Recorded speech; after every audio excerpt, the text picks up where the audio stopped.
Tyson Fury goes out the shit, didn't it? I told you. Cheers, mate. No, it worked that, mate. Oh, I know. Must have frightened him to death. Tyson Fury. Mate, I hadn't slept for weeks, mate, because of it. I was panicking. Oh, God, tell us. Mine, to be honest with you. Proper panicking. No, it's not. No, please we're out with me anyway. I know.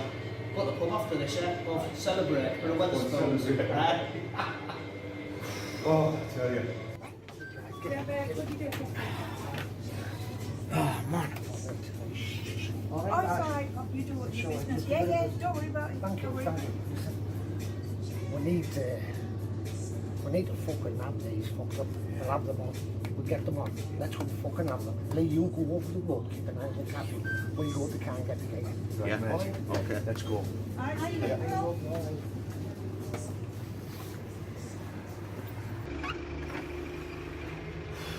Smiles in the tent.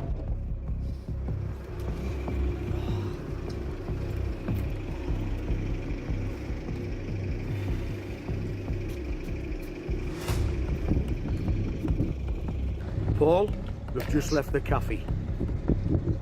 They've just left the cafe. I'm following behind them now, mate. Okay, pal. Yeah, nice one. Ta-ra, pal. Ta-ra. See you in a bit, mate. Where do you want to go for a pint then, mate?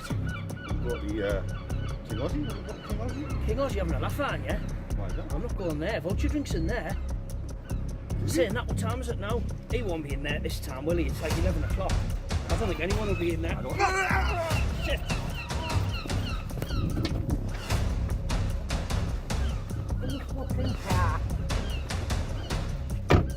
A few moments later. I'll tell you what it is, I don't care who this tosser is. As soon as this comes off my head, I'm going to literally rip the... Danny, Tyson Fury's not working, mate. We've tried that. Look at us. Look where we are. This man is going to get his head punched right in. I don't care who he is. It's not going to be Conor McGregor either. That's not going to work either. The man is a bum. Shut up, We're Rudi. in now. This is working, I think. It's working. The man Danny, is an will you absolute shut- bum. This man... Oh, shit. Rudi West and Danny Posthill. Any chance we can get this off now or not? Yeah, these as well.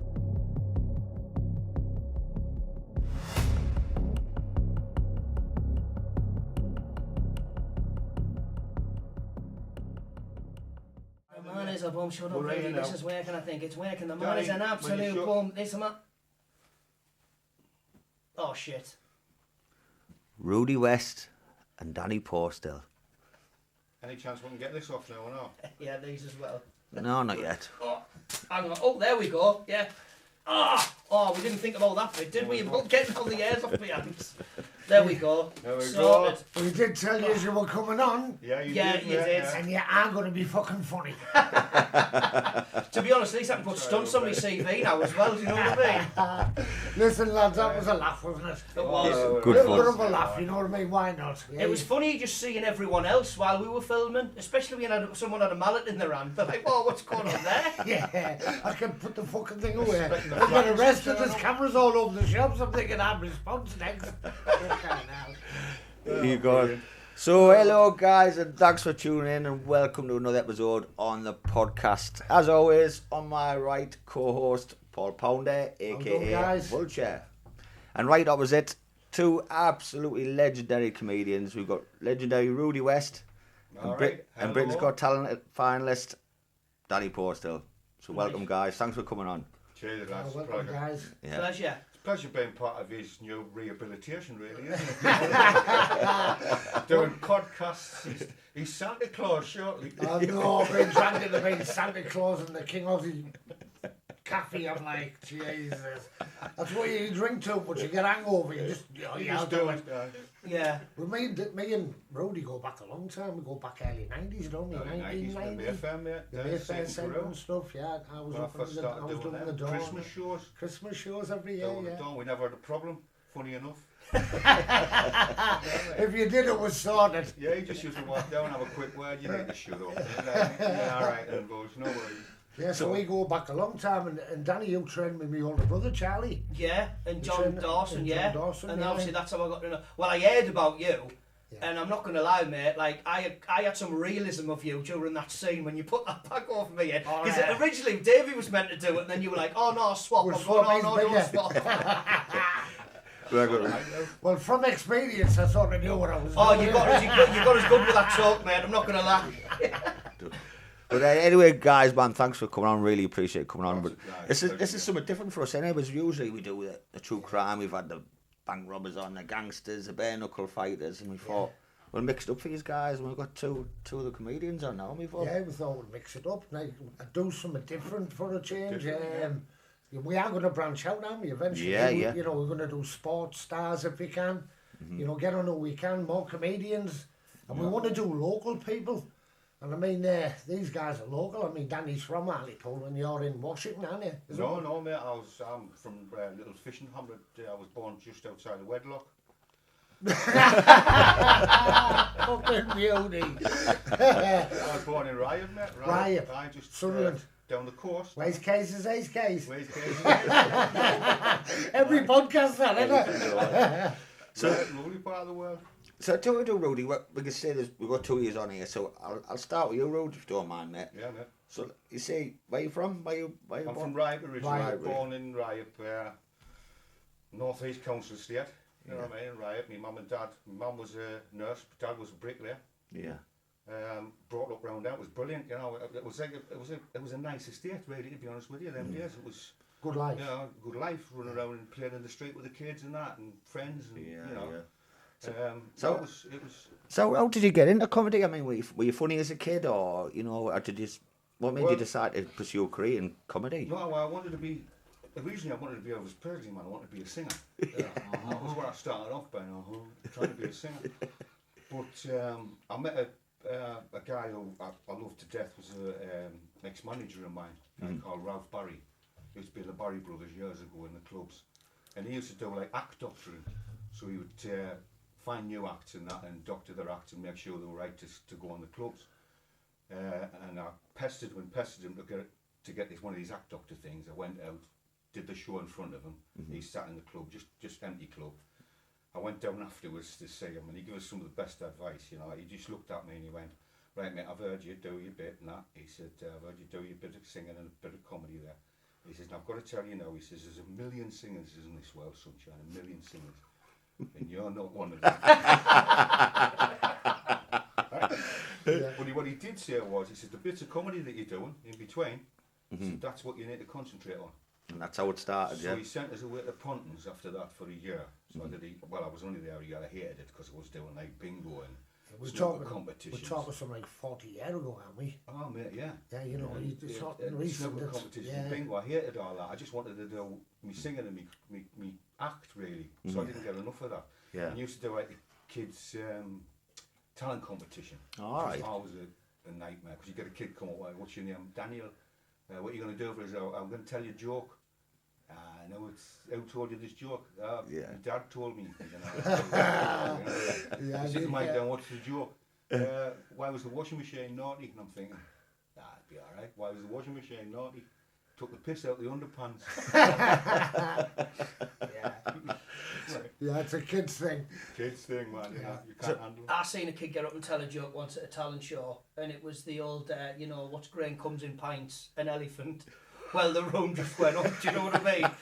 And I think he must have been about 8 or 9. He obviously didn't know what the joke meant because he was too young to understand. But his dad must have told him it, and then that was it, you know what I mean? Them it, they get up and do it, and then you're stood there with a microphone. Yeah. The place goes up, and you think, well, they're laughing. Yeah, exactly. Gives you, you didn't say it. Get you out with you. Yeah. Yeah. But Danny, you haven't been in the game as long as Rudi, obviously, have you? How long have you been in the game? Oh, well, I done a talent show when I was 16. I got talked into it by my French teacher, How old are doing you now, impressions. 14? Go back in time, mate. 36 now. Right. So, but I remember watching Rudi and the Engineers when I was about 17 year old, and I just watched them. Collecting, weren't you? I used to be a glass collector in the Catholic club, Right, yeah. and I used to get up and sing on the karaoke. I've always wanted to perform, and the committee men weren't happy about it. And my granddad was like, "Well, the punters like him to get up and sing." Do you know what I mean? Yeah. And I remember I got up and I done one song, And it was funny enough, it was Never Gonna Give You Up, Rick Astley. Oh, And I murdered it, right? I was terrible. I could do all the other songs quite good. I could do the Neil Diamonds and Rick Elvis. Astley murdered it. Yeah, I'm sorry, mate. I'm a massive fan of Rick Astley. I know, I love haven't him. said it I love before, Rick. mate, I love him. He follows me on Twitter and all. I was delighted when that news come nice up. one. Yeah. Nice one. And I got up and I murdered it. And this committee man who had it in for me didn't like me to get up and sing. And the audience sort of knew it wasn't one of my best, you know. And he come up to me and he went, "Here, son, you need to stick to your glass collect." And I said, "Well, you need to stick to your drinking because I've been pissing in your lager for the past 3 weeks." Do you know what I mean? Yeah. But no, they were all very like, I don't know, they seem to have this sort of entitlement about them, don't they? Committee men in clubs. And I think that's probably why people don't go in them anymore. Yeah. It's You can't sit there, that's Jimmy's seat. You can't sit there, that's Davey's seat. Well, when are they coming in? I'll move. They're not. They're all dead. Yeah. Do you know what I mean? Like, show some respect. a draconian attitude in it in the clubs. It's like, Well, I drink in a workman's club myself. I know what goes on in there. You know, I'm not slating nobody. They're committee. Yeah, exactly. You know, but But the I clubs know were brilliant. It was bread and butter at the time. Of course, yeah. You know what I mean? I mean, we were on about it the other night. I remember my club, the Workies Club in King Oscar. Yeah. Hartlepool Work was a club. If you weren't there on a Friday night at 6 o'clock, 6:30, you didn't get a seat. You were trying to get older people to say, "Keep me a seat, get me a seat," you know. Yeah. It was bouncing, it was They even. were Friday, Saturday and Sunday. And like I say, there's a lot happens. There's a lot of reasons why. There's a lot of clubs closed now. It's not the same as it used to be. No. Clubs closing all over the place.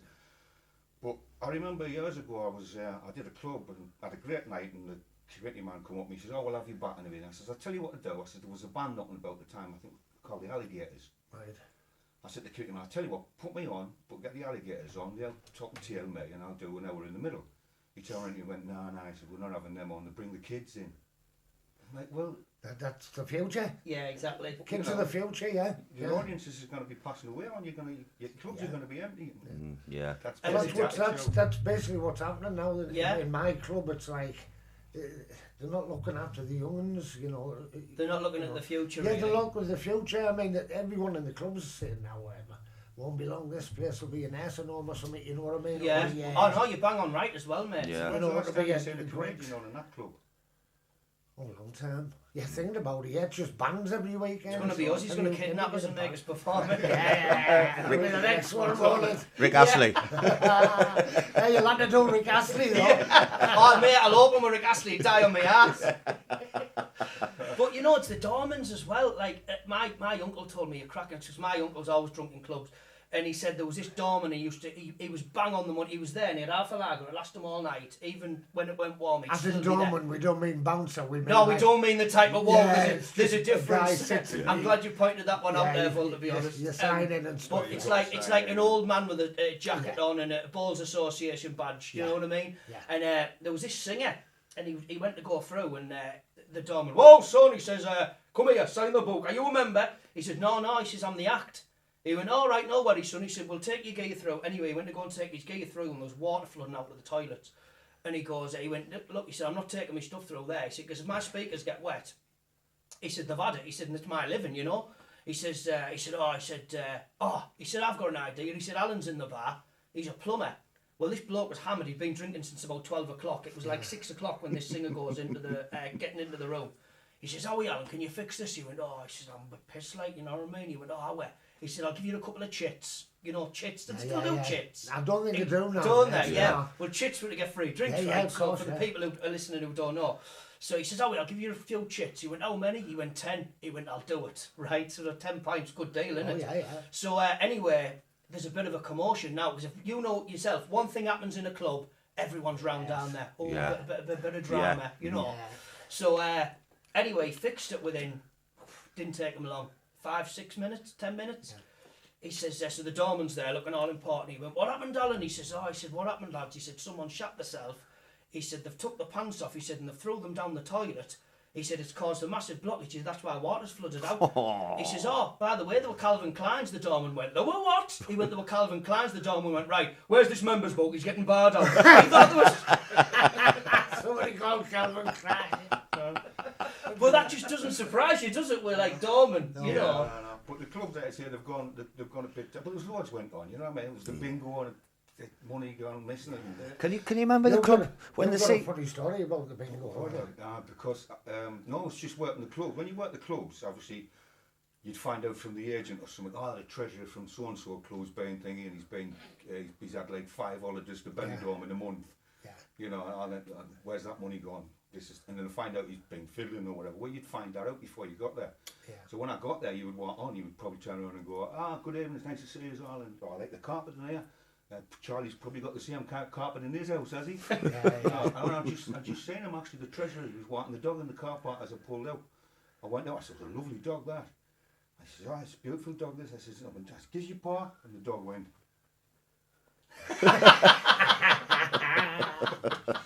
You get the material out Yeah, of it, of course you do, mate. You've got to. So Rudy, can you remember the first time you ever went on stage, your first gig? I know you say you've been doing it a long time, but can you remember your first one? And were you nervous? Were you all right or? Well, no, mate, to be honest with you, I shit myself every time I do it. Do you? Oh, mate, yeah. Every time I do it. And I've kind of got used to it now as I got older. It's just the way it is.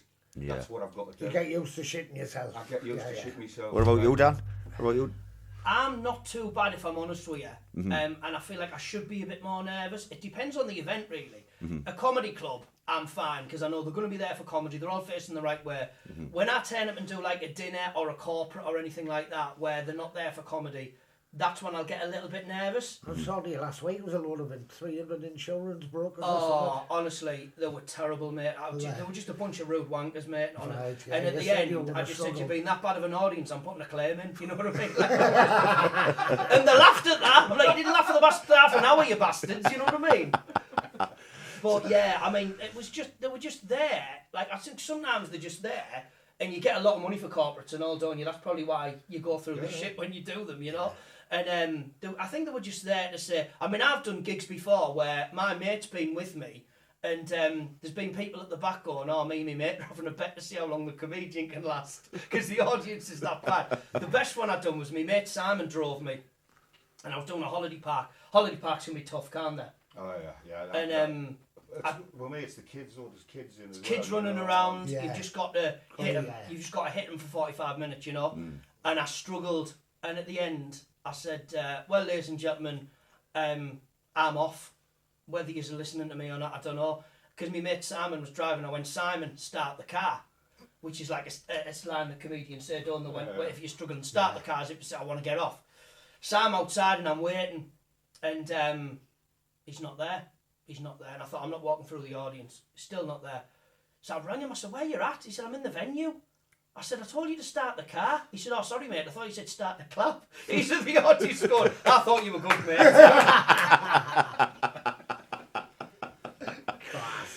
So you say you come across as well when you bad nights, you know, when you're up on stage, you know, say you just said with the corporates that are hard to do. Yeah, you know what I yeah. mean? So you must have had some, when you go on stage and it's just been tumbleweed going past. Have you ever had them ones? Police escorts home and all sorts, mate. Have you? Oh, this is a beauty, this one. Go on then. I was working, I can't remember where it was now, mate, it's years and years ago now, but I was doing this gig, and there was a woman and a kid, a young lad, about 19 or something, dressed in a shell suit and that, and he's got a pipe and he must have had glue next to him and all. He was gone, you know. She was absolutely battered, and I'm trying to do my stuff and all that, and because that's what you want to. I mean, hecklers are good, you can use them, but most of the time you just want to get on there, do your comedy and get off. You know what I mean? And enjoy yourself and let them enjoy themselves. This woman would not shut up. She's shouting and screaming, and the committee's kind of come across and had a word with her and everything. And I can't remember what the line was, but I think something like, love, I said, shut up, what are you doing in here anyway? Is the street quiet or something? Well, this kid just jumped, that's my fucking mother, you dad. But what's happened with me is like the doorman, people like that, like I've been that close to getting smashed on a few occasions, but it's always the public, the committee will jump in, a doorman or something to stop it before it gets anywhere. And he's trying to get up to me, and the committee man's come across, as all hell broke loose. So I eventually finished my set, and I just went in the dressing room. Anyway, a couple of minutes later, there's a knock on the dressing room door.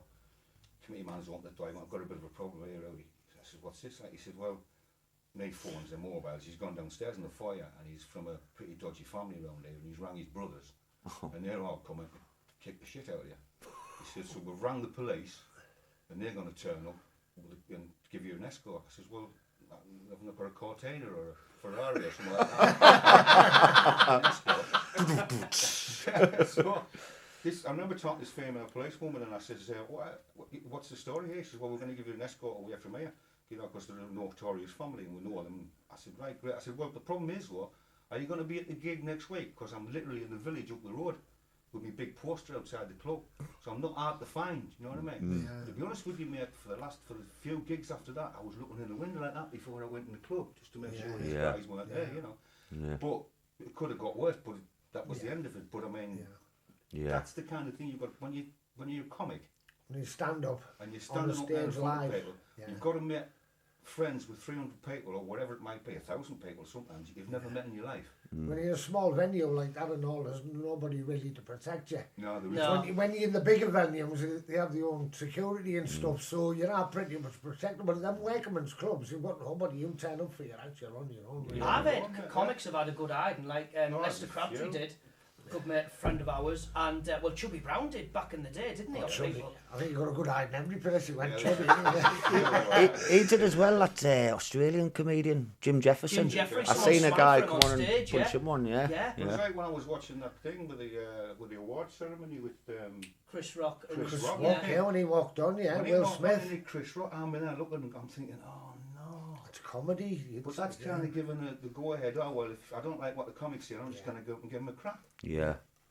What? Yeah, I know. Yeah, it's all meant to be taken in jest, isn't it? As well, though, I think nowadays, though, with comedy, I feel like when you go to a comedy club now, it's a bit more controlled than what it was back in the day. Like, Rudi, you know, he's telling me stories from back in the day, you know, the 80s and that. It just sounds terrifying. Like, there was a comedian, they got that terrifying back then. There was a comedian, I spoke to Mick Miller about this story, to know him, and I think it might be Johnny Casson. Basically, he would never do a club unless it was at a back door, just in case he died and he could just piss off after 10 minutes and he's away. But anyway, he done this club and it was upstairs. So he's on the phone to the agent, what you doing? Send me to this club, it's going upstairs. Don't worry, you'll smash it. Okay, whatever. He goes on, he dies on his ass after 10 minutes. So he's got to go off and there's no other way out. So he said to the singer he's on with, he said, look, give us a leg up. He said, I'm climbing out this window. He said, there's no chance I'm going through that audience. He said, they hate me. He says, you're having a laugh, aren't you? He said, just walk through, no one's going to say out. Well, I can imagine back then they probably would have done. He would have got a load of abuse off them, do you know what I mean? So he said, how are you going to get down? He said, I'll climb through the drain pipe. He said, I'll go down the drain pipe. So he's trying to get out the window, his arse is half hanging out, and as he's going to get out the window, a policeman sees him. He went, excuse me, son, what you doing? He went, oh, you look, mate, you got to understand. He said, I've just died on my ass. He said, there's no chance I'm walking through their audience. He went, I'm a comedian. He said, I just want to get down this drain pipe and get in my car and go. He went, very funny, son. Get in the car. And the rest. Drives him round the front of the club, right? Walks him up to the stairs to the room he's just been in. He goes, can I have your attention, everyone? Is this bloke a comedian? They all went, no. Jackpot. See, what we do have as well is a little clip. See, we were talking about hecklers and that there. We do have a little clip of Rudi West on a show, and I'll get the man to stick that right in now so you can watch that, guys. And the thing is, if you... Can I get you something? Like a watch? I was just talking about when getting lost. Nice to see the lost people coming here. Nice to see you. You all right? Oh, you went for... Sorry. Waiting for the comedian to come on. Not as much as your dad was waiting for your mother to come on. Anyway.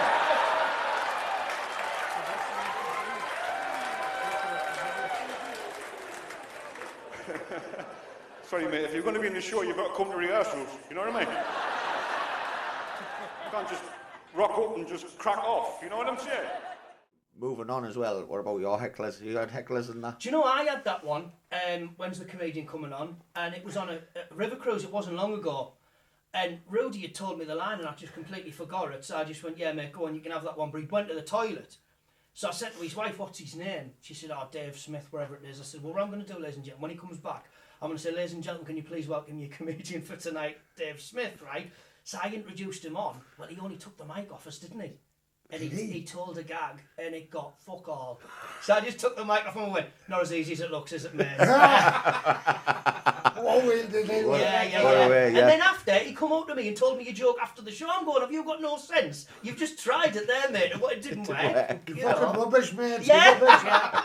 Like you say, there's loads of comedians. Everybody wants to be a comedian, you know, sometimes when you work. And I mean, getting back to gigs I've done and stuff that's happened. I remember one night I was working the floor, because sometimes you work, sometimes you've got a stage, sometimes you haven't got a stage, you never know what the venue, especially when you're doing like sportsman's dinners and things like that, it's a different gig every night. If you're doing some of the cruises that I do, you know exactly what you've got the audience facing the right way, you've got a big stage, you've got light technicians who are brilliant at the job, sound technicians who are brilliant, everything you need to have a good night. Sometimes when you're doing dinners, it's just basically, you're in a room, golf club or whatever. I was working this place and it was a table full of lads, right? And as I'm walking past, I went, all right, lads, how you doing? What's this, a prison night out? Right? And it just went a bit, thum, and I thought, all right. I said, well, I'm going to move on now because I don't want to wind up with a horse's head in my bed tomorrow. So I've wandered away from that, right? I went, come out the club, done the thing, walked out, got my silk back, opened my car up, put my silk back in the back of the car, and I've heard, oh, funny man. Oh, no, and I've turned around, and these three lads stood there, and I'm parked, I can't get out. One was turning around at me and goes, funny, eh? How much you get for that then? I'm thinking, oh, no, I would go. I said, well, mate, I don't get money on the night. I get the agent, gets the money, and he just pays me later. He says, how much did you get for that tonight? I says, mate, I just get it. He says, oh, he says, here, there's a card. I've got a business. I want you to do my Christmas show. Oh, brilliant. Brilliant. You get the worst thing, I'm going to get it here. They're trying to rob us and everything, yeah. You know what I mean? But, yeah, you know, but that's, you take that and you've got to take it sometimes because of the comedy, you know what I mean? Yeah. You're treading the line. Yeah. People keep moving the line and all, which is not a good thing. Yeah, but What's acceptable now is not acceptable yeah, later. well, I've known some comedy, and I think you have said it yourselves about the conversation where people always make jokes out of bad things that's happening. You know, Tragedy equals comedy a lot of the time, yeah. That seems to be what's happening, you know what I mean? It's like, you get a lot do that. I know yous don't, you know what I mean? Yous don't do that, but that seems to be the trend now. It's like, something bad's happening. You look on Facebook and there'll be something on there, somebody's... Yeah. And you I mean, WhatsApp messages, they're just lethal, aren't they? Yeah. My mate send me stuff and I'm just like... Yeah. And that one's the best one. You know, my mate, he does it all the time to me. And he's caught me a couple of times on the train. You know, and you're thinking, oh, you need to watch this knockout, or you need to watch this, or it's like something remarkable on a video. So you're watching it and you're going, oh, what's going to happen here? Then all of a sudden, off. Yeah. You're trying to put your phone away. I hate that noise, honestly. I've been caught with it loads of times. And every time he sends me something, I'm going, I'm not opening this. I'm not, yeah. I'll open it later. Yeah. So, Danny, you end up, see, you're doing comedy for a little while. You end up going on Britain's Got Talent. I mean, so how did all that come about? What made you get involved in that? Well, what it was, I was doing a comedy club at the Hen and Chickens, and there was producers there, and they saw me. So they got in touch with me and said, do you want to do the show? Because what people don't realise for these shows is they go out and they scout acts. I know loads of comedians who've been asked to do it, and they just went, I'm not doing it. Yeah, I've been asked a couple of times, but I'm like, I don't know. See, I did my talent shows years ago. Oh, yeah, you've done New I've been on the Faces. same thing as well. New I went Faces. through the same thing, yeah. See, that was more of a talent show, I thought. Britain's Got Talent's more of a reality show, if I'm honest with you. But I feel like it depends what type of act you're at. When you're an impressionist going on a show like that, it's like, right, my first impression is like I'm singing a song. So then you spoke to them before you've started doing it. Whereas if you're a straight stand-up comic and you're talking, and the veg you're talking, be serious, oh, I'm doing this for me kids and this, that and the other. Okay, best of luck, off you go. Bang, be funny now. It doesn't have the same effect. Yeah. I think they should change the platform for comedians where they walk on and then they start. Because it's always like the opening thing, the opening line, isn't it? And once you've got them with the opening line, that's when you can just guarantee your material and all that type of stuff, you know? Yeah, you go straight into it. Yeah. I think we do have a clip of Danny's first audition. I want to stick that in there for you now, guys, so you can have a little look. How are you? I'm very good. How are you, Simon? I'm great, thank you. And what's your name? My name's Danny Posthill. I'm a comedy impressionist. You do that full time? I do, yeah. I do the comedy clubs and after dinners and anywhere else that'll And what pay is me. the club circuit like now? Is it good? The money's not brilliant. You've got to do a lot of gigs to make your money up, you know. Danny, well, good luck. Thank you very much, Simon.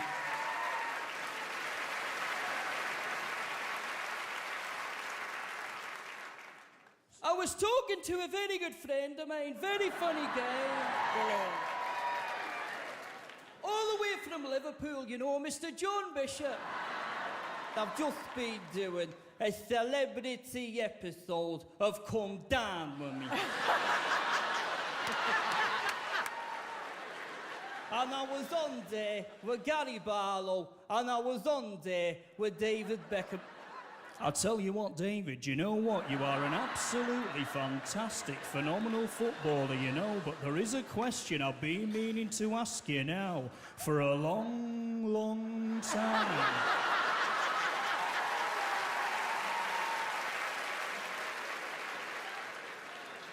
Which is because you've got such a funny voice. Have you ever thought about being a stand-up comedian? You know, people have often said to me, you know, about stand-up comedy, and I've often thought to myself, if I speed my voice up a little bit more, eventually I will turn into Michael McIntyre. Yes, ladies and gentlemen!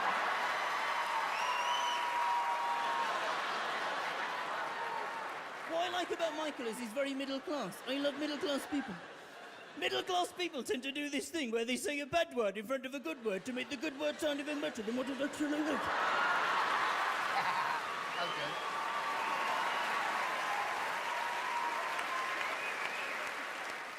Michael would say something like, yes, it was terribly exciting, yes.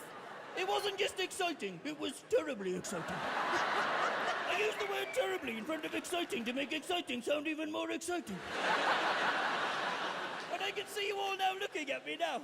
You're all looking at me thinking, I can't believe it. I can't believe it. It's Michael McIntyre's face with Harry Hill's head. It's a nightmare. Thank you very much. A good night. Cheers. Thank you.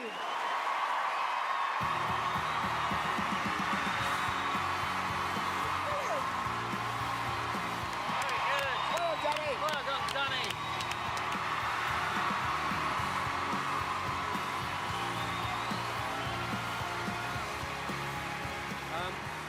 David. What is there to say? It was just brilliantly funny. It's always great to see impressionists who do people other people don't do.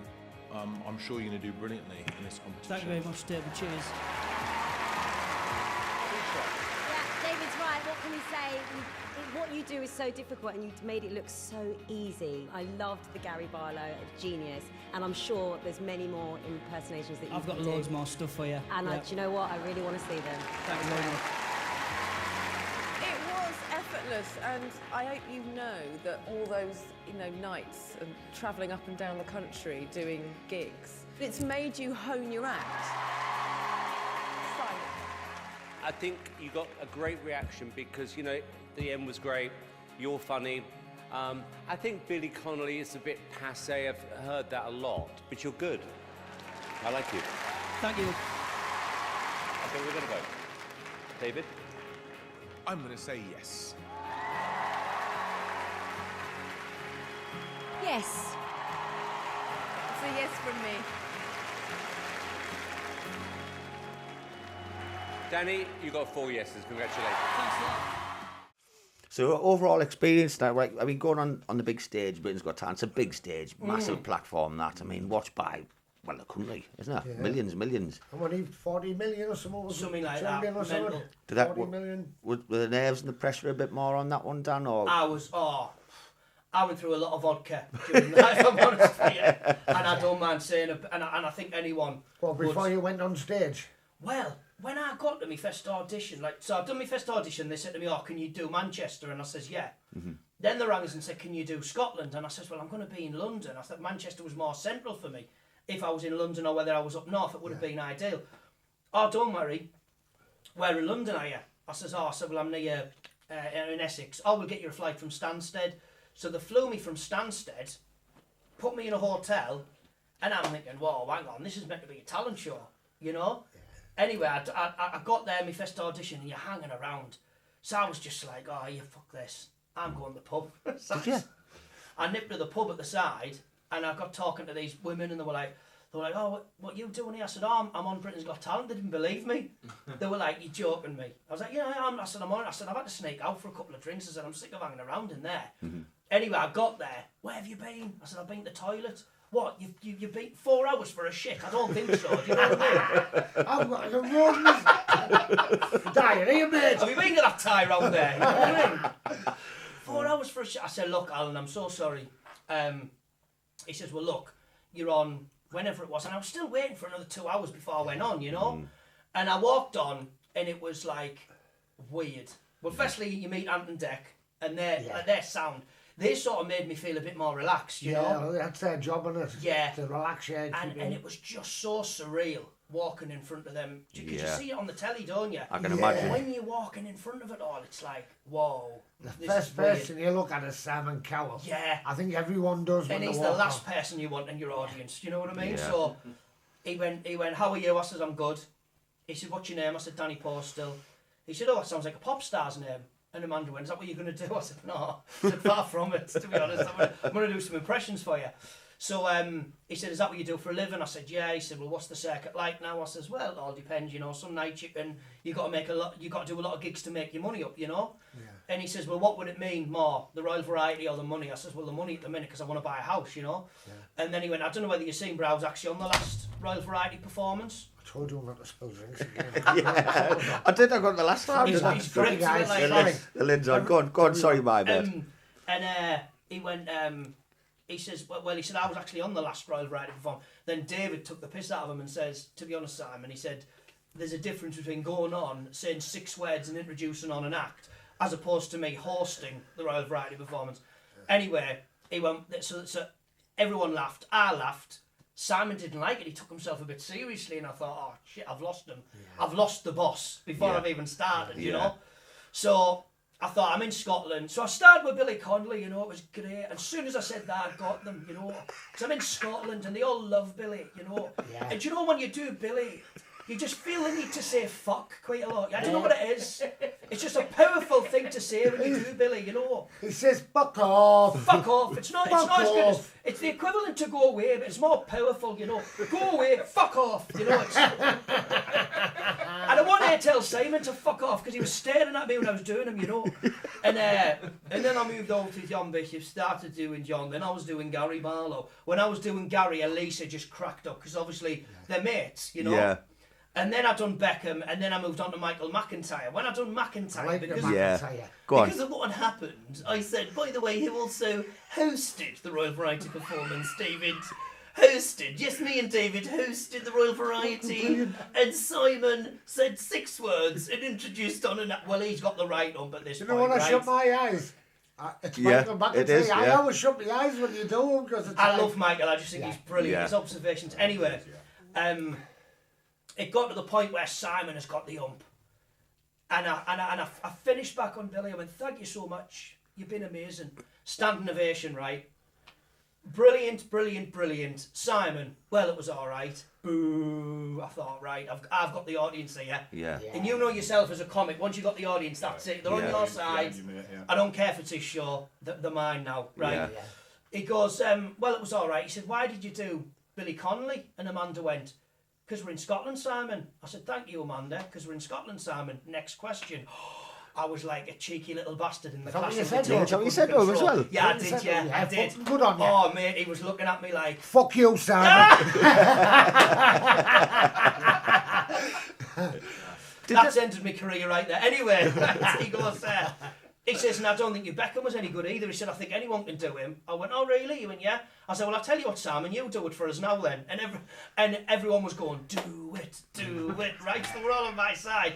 He was fuming. I remember this, I remember watching it. Well, no, this was all taken out. This in the edit, when it was edited, it was like, at the end he said, he mentioned the Billy Connolly, and he said, it was a bit passé, you know, but then it said, you were good, I liked you.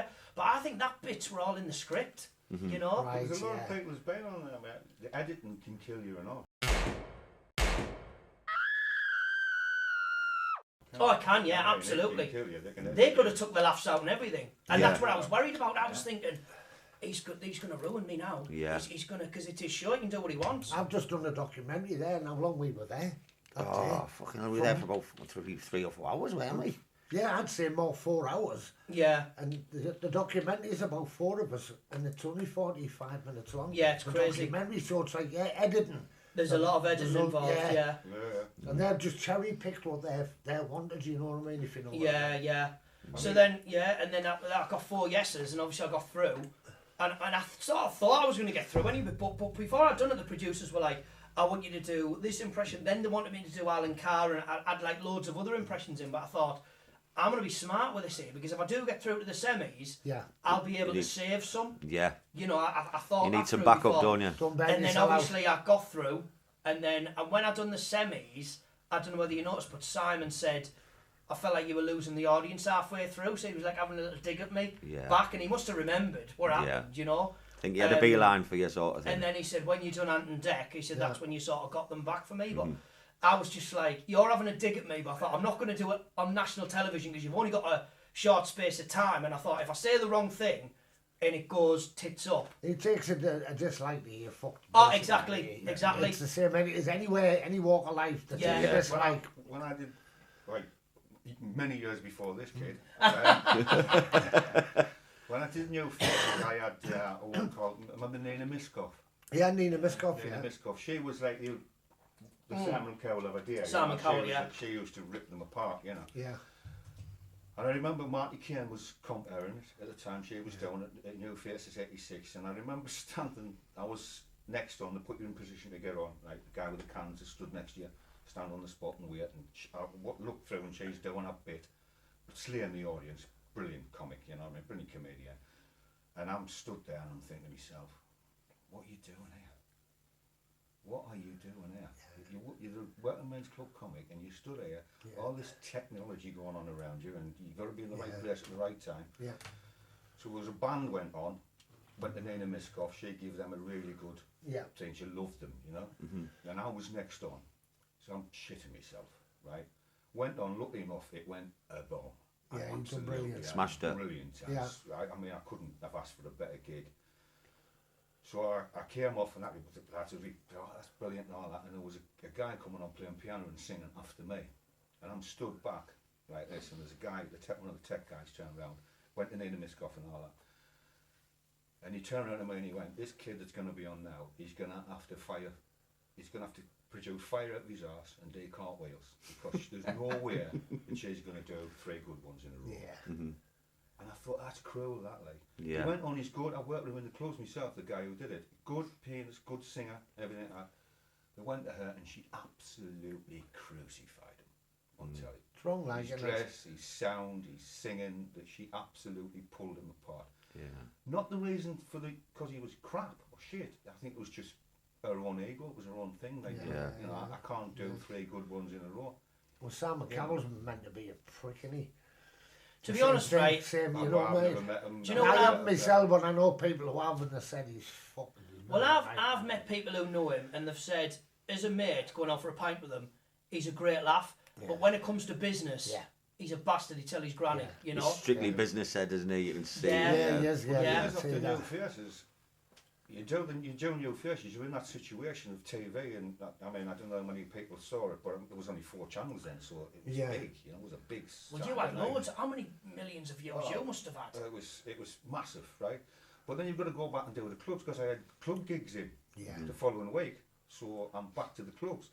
So when it came out on the TV, I'm driving, I've got a guy with us who used to Rudi with us at the time, because I used to take somebody then, just in case I got into another scrape. Somebody's with us.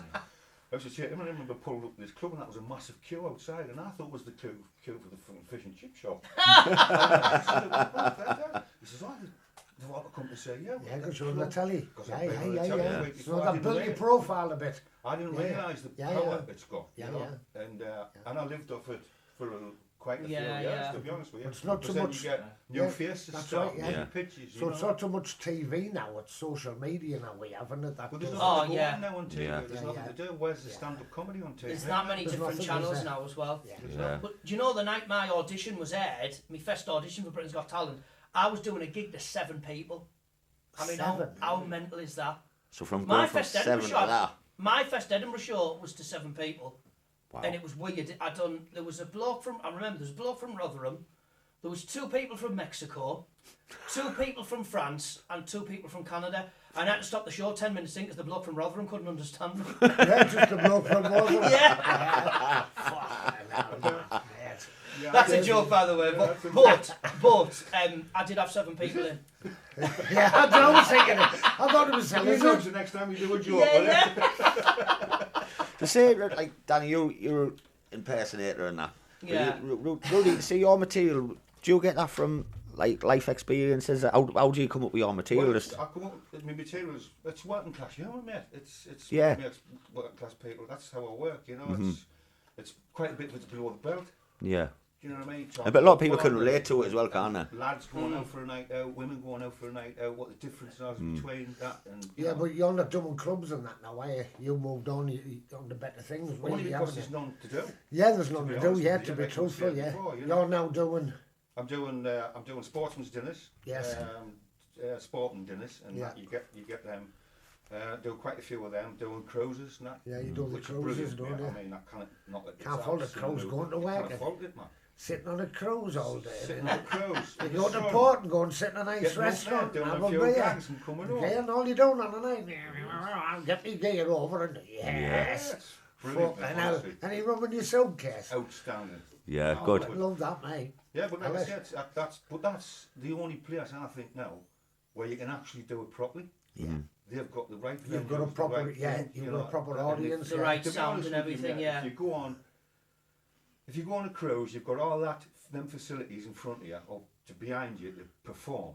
Yeah. Then you shouldn't feel really. No, no. No. I mean, You're but to be facing the right truthful, way. thinking about it, I mean, I've never been on a cruise, but I can imagine it being older people who can remember the club times with the comedian on the It's Saturday getting night. younger, mate, Is it now. getting younger and stuff? the, Yeah, the, right. the clientele. I can imagine that, you know. And I'm entertaining. Sometimes I've got kids in front of me, and that's Yeah. the thing about being a stand-up comic and doing what we do, like a gigging comic, I call it. I call myself the covert comedian, really, because half the time you get to the gig, right, I might be on with a sporting dinner, I might be on with a sportsman, and it's got whoever he is, and then plus comedian. Yeah. So you're walking into a rugby club with like 500 area-arse rugby players, you know, and they haven't got a clue who you are. And then you've got to be funny straight away. That's it. Yeah, you've You've got to got make to them be laugh. funny, and you've got to get them in your hand. Or next thing you know, you're in a scrum. Or getting chucked in the back of the car with your Yeah, pillar over your head. But no, but them gigs are great. I mean, I love the cruises, but I love the other gigs because they keep you sharp. Them gigs, when you never know what's going to happen, they do keep you sharp, you know. Yeah. And it's nice to do a couple of them, and then go back to the cruises and relax on the cruises. Yeah, of course, yeah. I mean, you made a living out of it, haven't you? That's what you basically done, yeah. Done it for a lot. I mean, when I first met him was this kid, by the way. We used to do a gig called the Island Escape, which was a rickety old ship, to be honest with you, but a fantastic atmosphere out there, right? And all the comics used to go and do the theatre and everything, and then there's a Bounty Lounge, what they call the Bounty Lounge upstairs, which was like a nightclub kind of thing. And he was working on there doing presenting and stuff like that. But what he used to do was he used to do a stand-up after the comic had been on in the main thing. He'd go upstairs and do a stand-up following the comic, following all the comics that's been on there. Which is hard work. Right? Midnight as well. Midnight, right? Yeah. Oh, you better all pissed. Well, No, I love that. You see, that's a fallacy that people think if you're a comedian, oh, you'd be great night, they're all pissed. No, man. Could be It's worse. It could be a lot worse. Yeah. And he used to go on and do it after the comics, and I watched him a few times, you know, and I used to say to him, it's like, because I'm like your comedy dad now. Yeah, he's a comedy dad. Is he your Jedi? But I said to him, mate, you've got balls, man. Yeah. You've got massive balls to go on and do that, you know, after you've got an experienced comedian going and you go on and do what you're doing. Finding the material you have to find and everything, you know what I mean? And then after that, obviously, he's gone on and on and on, you know. But now you get the stage now where you've got comedians in the business who are good mates, you know, we're good mates. I've got a mate, my Billy Pierce, we met on New Faces, so we've been mates for 30 odd years. You know? And what happens is if you have a shit night, or you have a good night, or you ring your mate up, you ring another comic up and go, you never guess what fucking happened to me last night, this happened and that happened and that, because they understand. And they've been there. And sometimes you can tell your family, and they're the worst people to tell, because then they think you're failing, and they're thinking, oh no, he's going to lose his house and everything. You know, get over it, man, it's just a gig, you know. Yeah. But I was saying to him the other night, because he had that tough one you were talking about. Oh, we were corporate, talking on the phone, right? And he said to me, oh, this happened, that happened, the other happened, and this was terrible and all that. So we had another drink and everything. I said, just forget about it, mate, it's all right. About 10 minutes later, he said, "Do you know what I should have done?" I said, "No," because what I was saying, Go on, I said to Amy on the way back, my wife, I just said to her, like, I said, no, I'll just forget about it now. I'll just forget about it. But the thing is, right, when I done my Bear Grylls routine, like if I'd have done this, and it sort of like plays on your mind, and you don't get over it until you have another good one. But that's why you call it dying. Yeah. It's the closest thing. Yeah. Is that what you call it? Yeah, dying. Yeah. Because your mouth goes dry, your head goes fuzzy, you can't remember what you're saying. And once that starts, when you stand up comedy, I'll be honest, I think when it takes some balls and courage to get on that stage, like to be a comedian. But it's like you say, it could go one way or the other, couldn't And it? it's so weird as well, because even if it doesn't happen, obviously it doesn't happen that often to us, does it? But when it does, you go, even still you're going, oh my, you start questioning yourself. Even though you've done 100 gigs and everyone's laughed, you're doing this one and you're going, well, what was it me? What was that? Well, no, it's not, because you know that your stuff worked. You know that it's tried and tested material. Danny, it's like you're only as good as your last gig. Yeah. I know it. But you learn a lot, man. You learn a lot by dying on your ass. You learn more by dying on your ass than you do by going well. I don't like when somebody's on stage and everyone just sits and talks. Yeah. That's, you know what I mean? That's. But that was the clubs them days. Yeah. They just talked. You had to get hold of them. You know, you had to go to the club. I used to use a thing, like, I had, at the time, I don't do it now, I'm just straight stand-up now, but at the time I used a lot of props. I remember, I was trying to fill a lot of time in, because I didn't have enough stuff, really. I used to sing a bit, do a few gags and bit of impressions and bits and pieces. And I went into a fishing tackle shop in Sunderland, right, and they used to sell, them days, they used to sell blank firing guns, and I bought a blank firing Magnum, right, big, heavy, proper gun, really.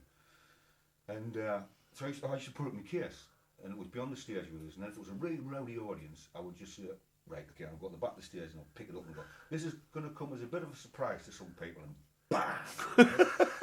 And they used to shit themselves, used to get their attention, and then I used to carry on. Well, one night I'm in the dressing room, and them days you used to have organists and drummers, Harry and Bob playing the organ and drums, you know, backing you.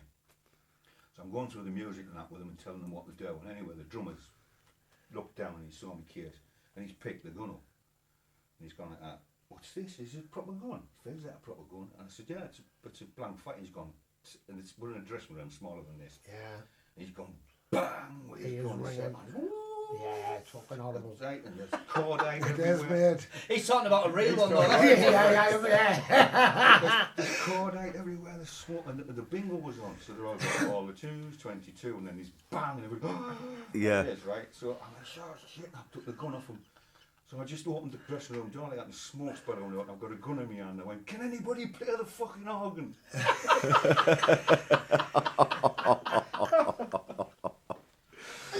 But I got my house, the thing was, I got my house broken into a while after that, right? Right. And I come and took the tellies, I come and took everything like that. And I used to have that in the bedside drawer when I wasn't using it, because I thought to myself, I get broken into and I get to the top of the stairs and I cut one of them off, at least the leg, yeah. You know what I mean? Best burglar alarm you can ever have, isn't it, to be honest? But I had it in my bed and it's been there for ages. Anyway, when the house got done, they nicked it.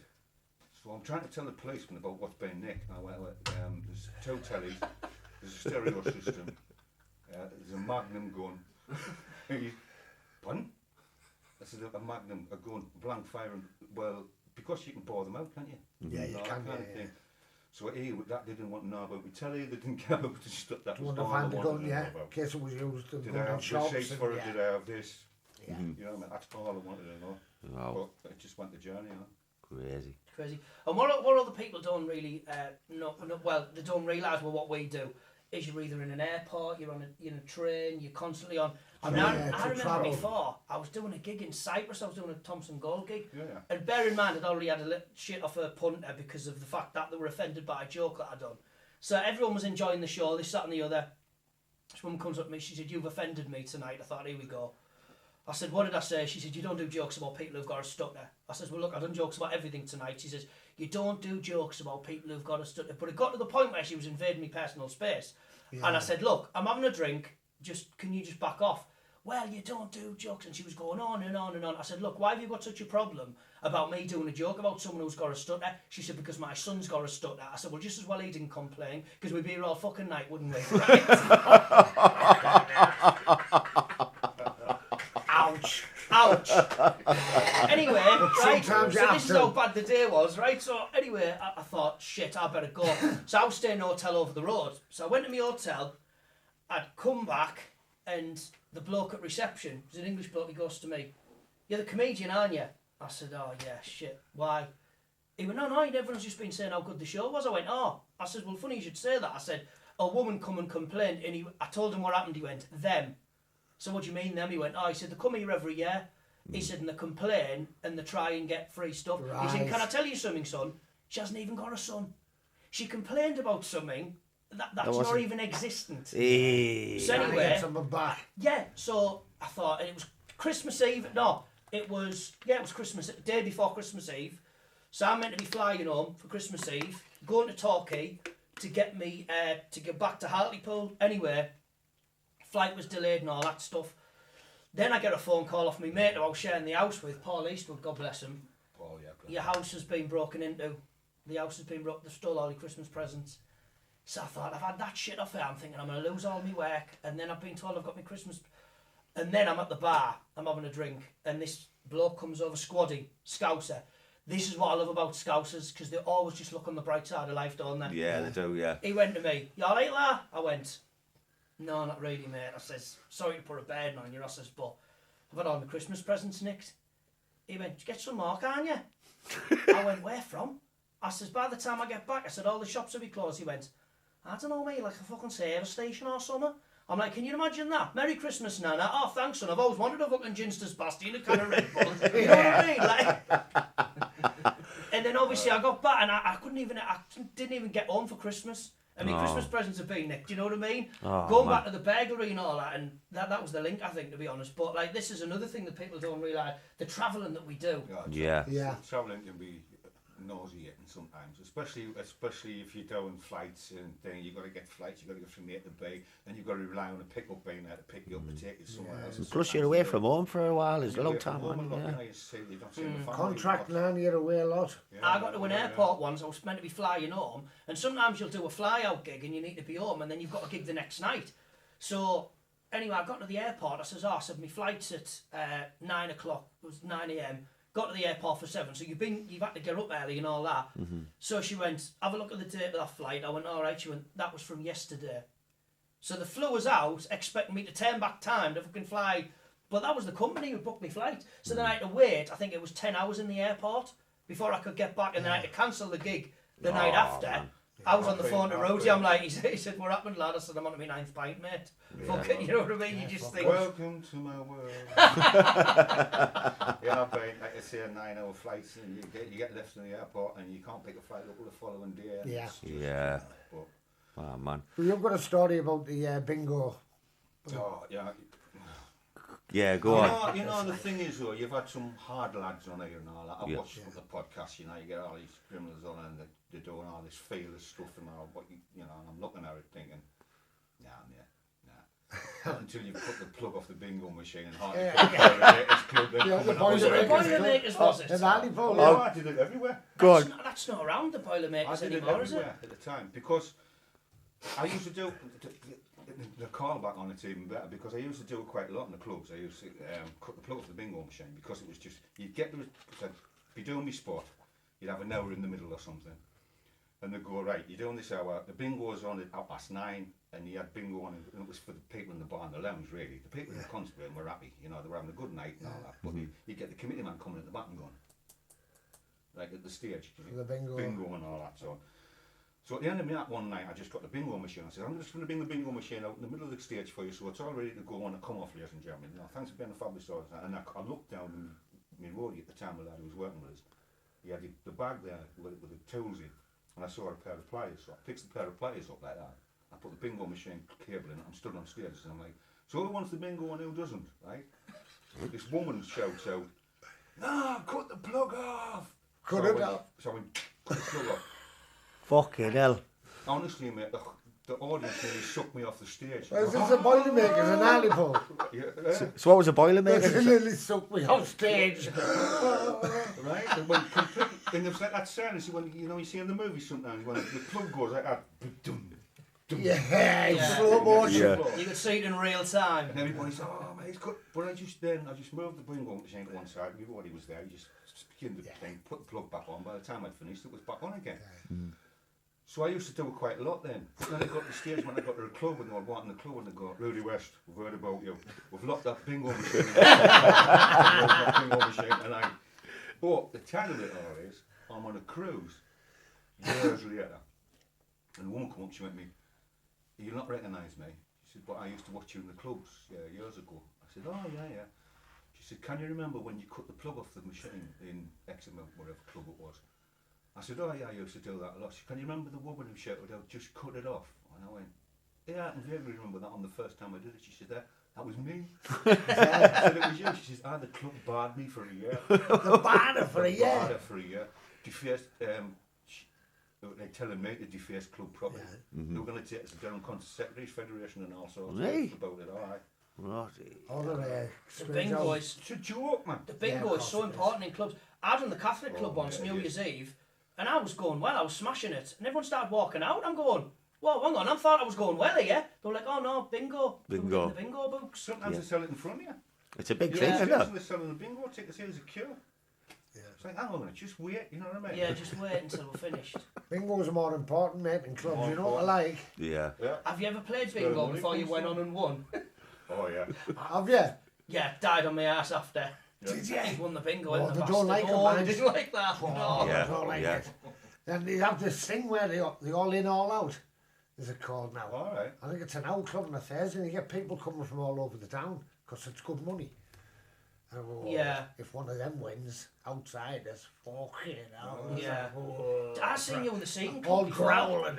I seen Rudi in the Seaton Club before when I was a kid, and you grabbed the mic, you know where the concert secretary sits. Oh yeah. And he just got the mic and he went, Because is this the mic for the kind of bingo? thing with the bingo and all that, because it's going through in the bar and the lounge, they've got a microphone that's piped through in the bar and the lounge. So I used to jump and get, like when the bingo was on, jump and get the microphone, like walking in and go, all the twos, 22, 49, 49. You know? I said, you're running all over like shits out there now trying to find the pens. Yeah. It's the element of panic. Can we check the mics in the bar and the lounge, please? Oh shit! It's like the stand of attention. It's like a military operation, isn't it? You know. The microphones on it. Can you ring in the lounge? Can you ring in the bar? 1, 2. Yeah. Cheers, Tony. You know. So Dad, you end up seeing this back on this Britain's Got Talent anyway. You end up getting to the finals, didn't you? Eventually, you got the final, and I remember I had a migraine on the day of the final, and they were trying to say that I was like faking it. That I didn't want to do it. Yeah. And I literally, have you had a migraine before? Yeah. Horrible, aren't they? Can't get your head out the covers. Yeah, they were accusing me of all that, and then I got through the final, and I mean, to be honest, I was delighted I came 7th, because I think when you're doing impressions, it's like it's very subjective, because there's so many different channels now, like we were saying earlier on, that it's, who do you do in order for people to know who it is, you know? I mean, when Donald Trump became president, I was delighted. I hope he comes back if I'm honest. Sure. While we're on this, should we have? Do you want to do some for us? I know some of the stuff you do. Yeah. Should we go? Can we go through a I'm couple? recovering from a cold, right? So some I might not be able to get. But I'll let you wet your whistle, right? And I'll read it. I'll wet me whistle. Hang on. Right. So we've heard. Go on then. John Bishop, you're doing your John Bishop, well, aren't you? John Bishop, I don't John earlier on. Do you know what I love about John? Is he just sounds like Jimmy Tarbuck with his like speech impediment. Donald Trump. Well, you know, everybody knows it's the greatest impression anybody can ever do, you know. He's got to lean to the side. He's got to make sure there's hands. If his hands are not down, they're going over here. He's like he's squeezing a ball, you know. So let me tell you a story, right, about doing Donald Trump, right? Go on then. So I do corporates just as him. I put the wig on and everything. I dress up. And funny enough, I done one with Alex Salmond, which you can put in the thing. Scotland great again. Here we go, fantastic. Doyle, give us 2 seconds, and then we'll be right back. We'll give you something. You call me a new composer, we need a new impression. You saw that, you know. And Just you've because done the I wrong beat you thing. at golf, that's the real reason. CNN said otherwise. You've got to try and miss out on my Jack. I've got a lovely gift for you right here. Okay, guys. What's the you want to jump in there, please? Come on, Doyle. Come on, you come. Fantastic stuff. Hey, guys. And you know, You're going to make Scotland great again, Alex. He's going to make Scotland great again. We've got to do. He's going to make Scotland great again. It's such a shame when the people of Gordon said, Alex, you're fired. It was good. There we go. Fantastic. Fantastic. North Korea. Do you know what? North Korea was going to bomb like you showed it on your own. That was great, with Alex Salmond, and I had him hook, line and sinker. But I was in lockdown. I was doing them at home. Yeah. So I had me, the video, and I'd do a personalised voice messages. I still do as Donald Trump. This bloke in America wanted me to do for his boss, and I emailed him back and I said, mate, are you sure you want me to say this is Donald Trump? He was like, Dan, it'll be brilliant. This was the message, right? Was, I'd like to wish Steve a very happy birthday. Everyone knows you're a great guy, fantastic guy. And everyone knows that you like a drink, so there's going to be a lot of alcohol at this party, a lot of alcohol. And there's going to be a lot of cocaine as well. Everyone knows that you love your cocaine. You love going for a cheeky wine in the toilet, says you like to call it a cheeky wine. Anyway, Steve, fantastic birthday, lots of love, Donald Trump. This was for a 70th, right? This 70-year-old man, yeah. That's what I was saying to him, mate, are you sure you want me to say this? But I'm doing this this private thing for this company as Donald Trump. So I'm dressed in all the gear, doing it in front of the green screen in my house. There's a knock at the door. It's a parcel, innit? Well, I just answered the door. I went, hey, mate, you all right? Can you imagine? You're a parcel man, right? Lockdown's messed your head up as it is. Oh, yeah. Some bloke just answers the door as Donald Trump. And I just forgot that I was dressed up as him. Do you know what I mean? So I'm just going, what, you want me to sign this for? What, number 6? Yeah, no worries, mate. And because I'm talking in my accent, he's just like, what the fuck? Yeah. And then I realised after, I thought, I'm going to have to do the voice for him so he knows that So he knows what you're doing, I'm dressed like this. Do you know what I mean? I went, by the way, they're number 6, they're fake news. Have a fantastic day. And I thought, I'll throw the impression in front of him at the end, That's brilliant. But he was just godsend for me, Donald Trump. Yeah. I mean, Biden, he sort of looks like your grandma trying to watch the telly when she can't find her glasses. Do you know what I mean? Like, hey, come on, man, what's going on? Excuse me. He's not got that oomph that Donald Trump's got, Yeah. Go on then, carry on Right. with the list. Go on then. Lee Evans. Lee's great, isn't he? It's sort of like, I don't know what it is with Lee. You sort of don't know where you're at, here, there and everywhere, you know what I mean? That's fucking brilliant. Jimmy Carr. Well, what I love about Jimmy Carr's after every joke, he looks surprised. What I'm going to do now is tell you a joke as Jimmy Carr. When I finish telling the joke, do the surprise look, so here we go. Last week I was doing jokes about gambling. This gentleman complained because he was an ex-gambling addict. I thought, fuck me, what were the odds of that? That's Colin. Got the laugh over there. Alan Carr. Well, honest, the thing is with Alan, he sort of got this thing where he looks like he's going to throw up. I don't know what it is. I do this routine as Alan Carr where it's Alan Carr doing train announcements. Do you know what I mean? It's like, bing bong. The next train approaching platform 3 is the 1932 service to Cockermouth. Here, I might jump on that one myself. No, this one, I listened to this one, I thought it was brilliant. I love this bloke as well, Johnny Vegas. Well, Johnny Vegas, do you know what? Do you know when I was in Edinburgh, right? I used to tell a story to the audience, and they believe you. That's the thing. You make shit up, don't you? And audiences believe, because Edinburgh was just a piss-up fest. And I used to tell the audience, I said, I was getting drunk with Johnny Vegas, and he said to me, people judge you. I know what you're drinking, but what you're drinking it's out of. You can track down the nicest wine or champagne, but if you're drinking out of a bucket, no one's impressed. That's why I drink meths out of a cocktail glass. And everyone's going to me going, he doesn't drink meths out of a cotton. I'm like, I fucking made it up. I've never met the bloke. Do you know what I mean? Yeah. There's another one. Material, isn't it? Yeah, exactly. Believe you, man. One of my favourite shows on telly, Family Guy. Oh my God, Lois. Fucking brilliant. Everybody knows Peter. Peter Griffin's one of my favourite characters. Do you know I do this song at the end of my set as Peter Griffin? And I said I sang it to me missus. I should never know how much I love you. Never know how much I care. When you put your arms around me, I get a feeling of your fuzzy hair to trim your beaver.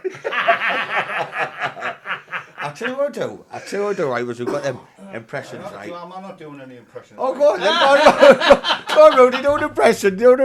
Impression, you must be joking.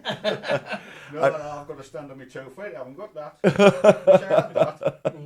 I tell you what I do, we'll have a bit of a laugh with this, right? We'll try. If you're ready for this, right? Yeah, go on. Now I've got my stepdad's friend. They call him Jimmy Gillies. All right, yeah. Right. Now, everyone in Hartlepool knows Jimmy Gillies. Football crazy. I'm sorry, Jimmy. He loves Newcastle United. Massive on England, very patriotic. And I'm sure Paul Gascoigne is one of his favourite players of all time.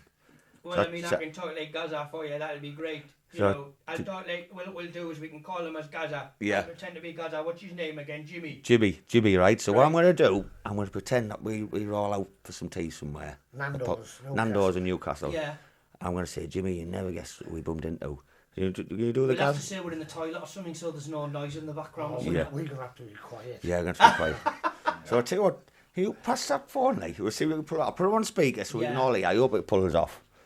I'll tell you what, I might take these off so I can hear. Right, let's see if this works. It'll be funny. Do you need to wet your whistle or out like that before? No, I'm alright, mate. I'm fine now. Let's see if this will be funny, if this works. Because he is quite gullible, Jimmy. I'm sorry, Jimmy, if you're watching this, mate, but I'm going to do it.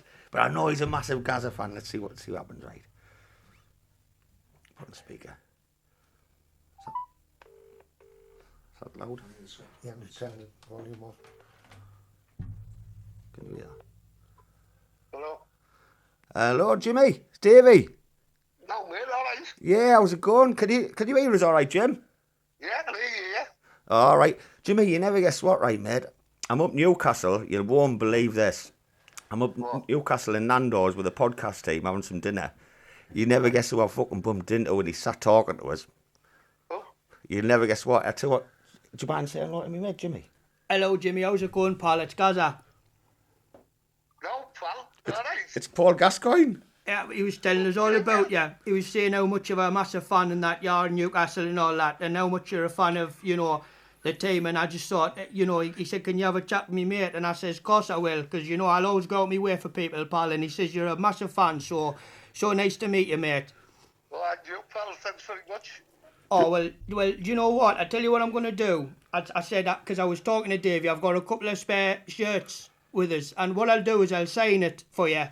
And I'll send it over. I'll give it to Davey and I'll get Davey to give you a signed shirt. How does that sound, pal? Oh, fantastic, mate. Thank you very much. So that's a real Paul Gascoigne, Jimmy. That's mad, isn't it? Fucking hell, that's crazy. Yeah, we just bumped into him, Nando's. I said, we were talking to him, he's mentioned about doing anyway, podcast. Davey, sorry to interrupt your conversation, mate, because I need to go for a shit. That Nando's has fucking ruined me arse. Okay then, mate. That's mad, that, innit, Jimmy, bumping into him, like. Fucking hell, mate, that's offers. Yeah, so what I'll do, I'll get that shirt signed for you, Jimmy, and that. And fucking spot on, pal. yeah, I told him he was one of your favourite players of all time and that. Oh, yeah, mate. You'll have to come up and I'll show you where all the others are now. It's all put together now. Yeah, oh, brilliant, mate. Well, I'll get this shirt signed for you, Jimmy. All right, pal. Thanks very much, Can you shout, see you later, Gaz? See you later, Gaz. Aye, I'll see you later, pal. I need to go to the toilet, Davey, man. I'm fucking busted. I'll catch you later, right? See you later, Jim. See you later. Ta-ra, buddy. Okay. He's gonna knock Right. you right out. Oh, Jimmy, mate, I'm so sorry, but I had to do it, Jimmy. We need to go and find a fucking shirt from somewhere. We need to get Gaz at the side. You're right, Jimmy, man. He'll laugh his head off. Jimmy, I love you. I'm really sorry. It's Danny Posthill's fault. I've done it before as Billy Connolly because someone's dad loved Billy Connolly. And they come up to me after a show and said, oh, can you ring me dad and apologise as Billy Connolly? I said, why? He went, well, he was tired, Billy Connolly, on this aeroplane, and this bloke was obviously a big businessman. He was flying first class, and Billy was sat near him, and he went up to Billy and said, can I have you? And apparently Billy told him to fuck off, so I rang the guy, and I said, is that Steve? Yeah, who's talking? I said, look, it's Billy Connolly. I've just been talking to your daughter. I'm so sorry about telling you to fuck off on that flight to Australia. Oh, it's all right, Billy, mate. Don't worry about it. He probably was going along with it. And I said, I'm going to send him some DVDs and all that shit, and he's still waiting for them. Like, he's going to be waiting for that shit. Oh, man. You know what? He's going to kill me, Jimmy. I'm sorry, Jimmy. I had to get you, mate. But, I hope he's not an hard case, because I'm going to be fucking him. Okay, that was brilliant, that. Oh, mint. What am I going to do out this Newcastle England top? Yeah. Go buy one, aren't it? Copy the signature. So, anyway, moving on with this podcast. So we'll mention your book. You wrote a book on Yeah. lockdown. I did, yeah. I wrote called The Non-Essential Worker. That's it there behind. That's it behind us there. He went, you've got a book? I went, yeah, well, why didn't you fucking bring it? I went, oh. See, my problem is, right, I'm a shit businessman. Tell you what, man, that's a big book. I know, fucking. Yeah. Anyone with bad eyesight will be brilliant for them, you know what I mean? Look like Angel of the North when you're trying to read it, you know? You look like you just shot yourself on that picture as well. Yeah, I know. And I've got, I mean, it was... It's not pretty. But It speaks a lot about lockdown, being a comedian as well, because there's an empty theatre behind me, and it was just horrible, wasn't it, mate? We just didn't know. But out today you come, I said, have you brought your book? Oh, no, I haven't. And the guy walks out and says, hey, you left to see you. Oh, yeah, you left to see you last time I was doing some program. That'll do. Yeah. It's like, lovely, that'll do. Timing was great. Of course it was. Yeah, and I just talk about, you know, being a comedian in lockdown and how difficult it is, and mental health side of things, and I'm brutally honest as well about how much I was drinking. People say in lockdown, you know, drinking alcohol was, I mean, everyone I think drinks. I think everyone did it, yeah. Everybody who drank But it got to the point where it was like, right, I'll just have a Saturday night just to keep control of it, you know what I mean? Then it was Friday, Saturday, then it was Thursday, Friday, Saturday, then it was Thursday, Friday, Saturday, so then you lay off it again for a bit, and the amount of people who've read the book and said to me, God, Dan, it's just so relatable, you know? And I talk about the gig just before it happened, and just leading up to the fact that basically someone telling you that you're not going to have any money and you're going to have to survive, and that's basically why. The last gig I did just before it all folded was a sporting dinner, and I was working, and I distinctly remember this guy sat at the front, an old fella sat at the front, and he was coughing, yeah, you know, giving it all this. I'm thinking he doesn't look very well, him. Anyway, I'm moving to one side, and I clatter, and he's down, he's on the floor. I'm trying to get the guys out to the other room and everything and move them out the way. Something seriously gone wrong here, you know what I mean? And I think that he probably COVID at that probably time. was, you know what I mean? You know, we didn't know what was going on, did we? It was just... You know, I'm through the back. I said, do you want us to go back on? He says, no, mate, you're going to have to go. I think he's at the end, like, so... Yeah. I said, I'll just get in the car and went, you know what I mean? Jesus. Crazy. And I gets all the way, and they paid me, and I gets all the way, right? And I think one of the things I couldn't get, well, I think he was the treasurer of the venue. Right. So he's on the floor like that, and I'm stood at the back. I've done my bit, and I'm like, where to be paid? He says, well, I can't exactly walk across to a dead man on the floor and take money out of his pocket, you know what I mean? But he says, I'll sort it out. So he went and sorted it out, gives me money, gets in the car, and I'm driving back. And normally you check your bit, you know what I mean? But I pulls over, checks me bit, and I was 40 quid short. I thought, you bastard. I'm going all the way back there and go, excuse me. Yeah. Sure, yeah. Can you imagine why are you at his funeral? Well, it was me 40 quid. Fucking hell. See, that's the thing. We can't help it, can we? Do you know what I mean? The darkest of situations. Yeah. I was at it was me dad's brother's funeral, and a mate of mine when I went to school with. Your uncle's. My uncle's funeral. That's all you have to say. Long way around. Yeah. What a waste of a good ass putting. So stood at the funeral and everything, and this mate of mine who, like I said, he was a funeral director from school around the Traff and everything. And he's a little, not like the court or anything like that, it's just a small thing. We've had him for a few and all that, you know, different funerals and things. So he stood there with all his regalia on his top hat. My dad's brothers are stood there, mate.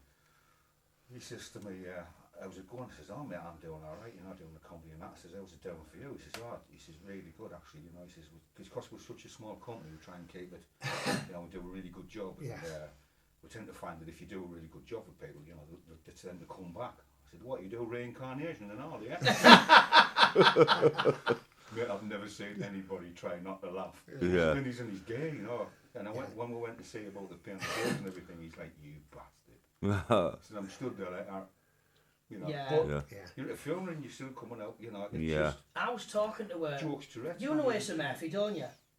He's a singer from Liverpool. He does funerals as well. He started doing them during like COVID and that.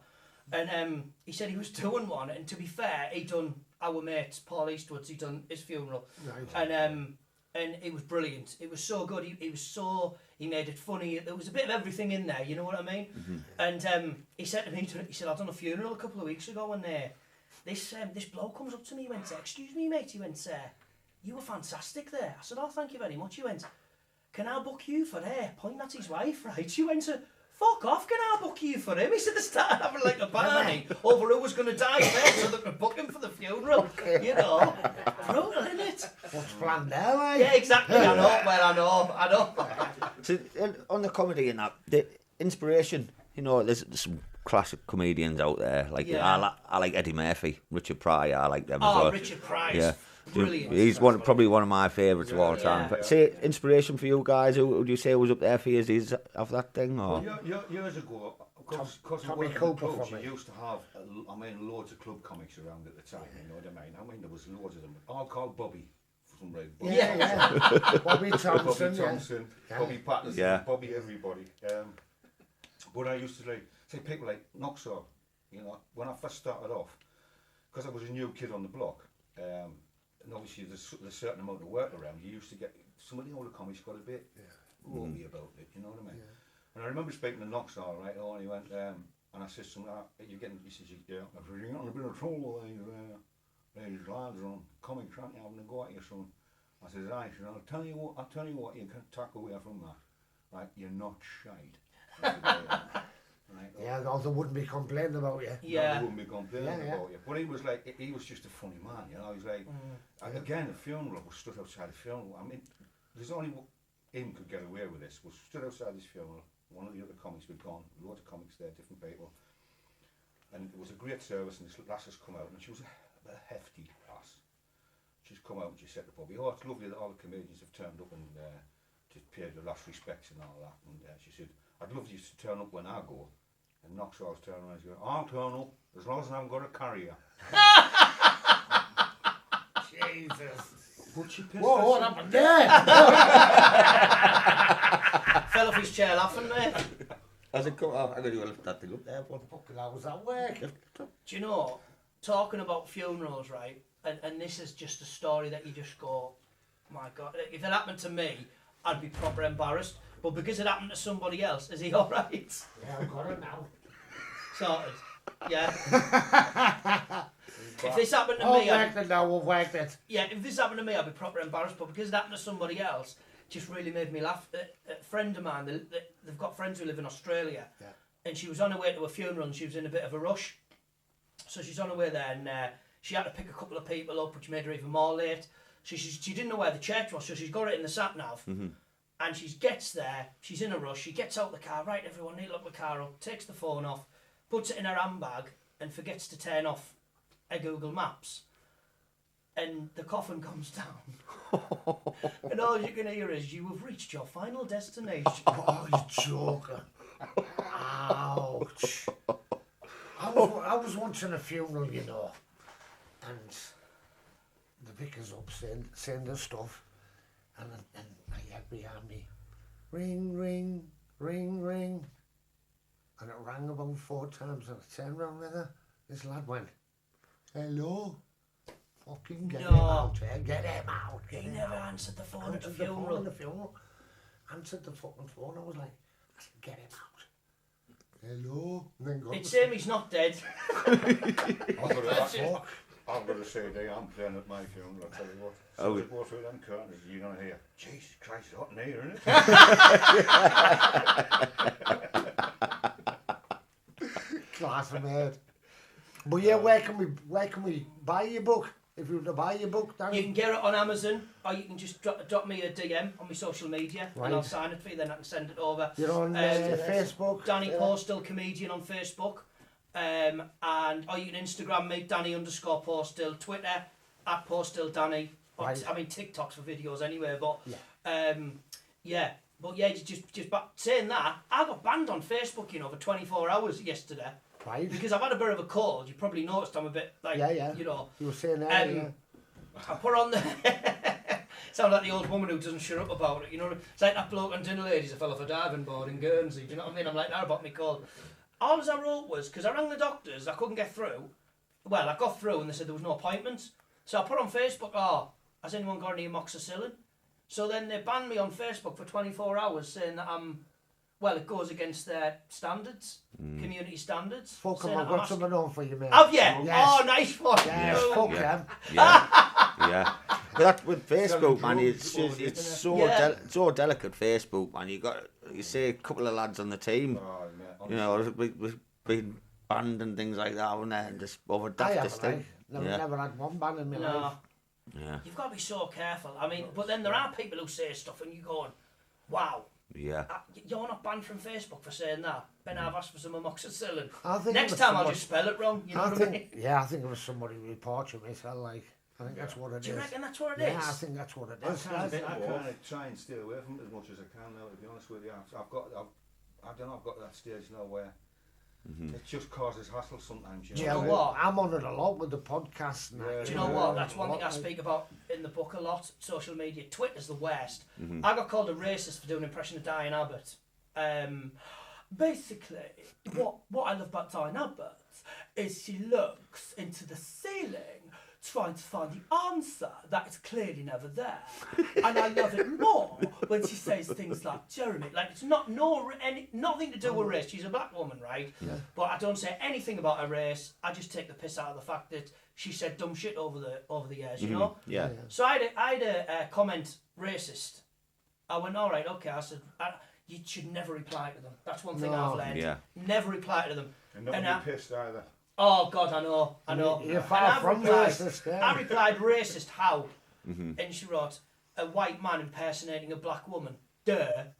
Like, I'm the idiot. I went, all right, okay. So you're telling me I'm not allowed to impersonate anyone who has a different colour skin to me? They went, yeah, of course. I went, well, you're the racist then. That makes her racist. Because we're a multicultural society, so we should all be included. Yeah, of course, you know? mate, yeah. And that's what the worst thing about it is, social media. Yeah. Everyone has an opinion, and I think that's where all this political correctness has just got so much worse because everyone's got a platform to complain. Yeah. You know. They do it on the ships now. They've got apps on the ships now. You can get an app when you get on the ship. Right. And basically, when they walk out of the venue or they walk out of anything, they can just go straight on there and they just put on what they want, you know, what they think about everything. Right. Immediately.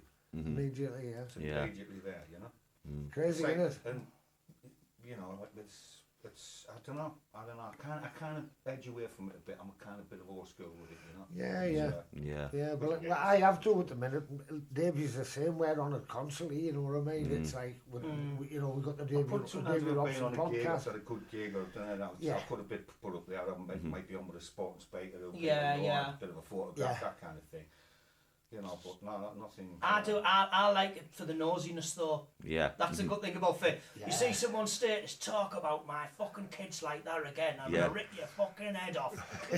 Like that with the popcorn. What's going on here? What's going on here? You got the popcorn out. You know what I mean? You look at all the comments. Is everything all right, son? Like inbox me. You know, you're like, come on. Yeah. You know, or just go around their house and deal with it, as opposed to telling the world that you've got a problem with someone. Or they'll go, you know who you are. Yeah. I'm like, well, if you know who they are and we don't, then, you know, it's causing a bit of drama for us now, because we now want to know who they are, you know? You're like that. You never guess what's going on here. You want to come have a look at this? Yeah. Or you get the gossips, like they'll say stuff like, car crash, Oxy Road, and that's all they'll say. And you go, oh, I'm going on me walking a bit. I wonder, I might just swing that way just to see. I know it's awful, but you just, that's exactly what it is.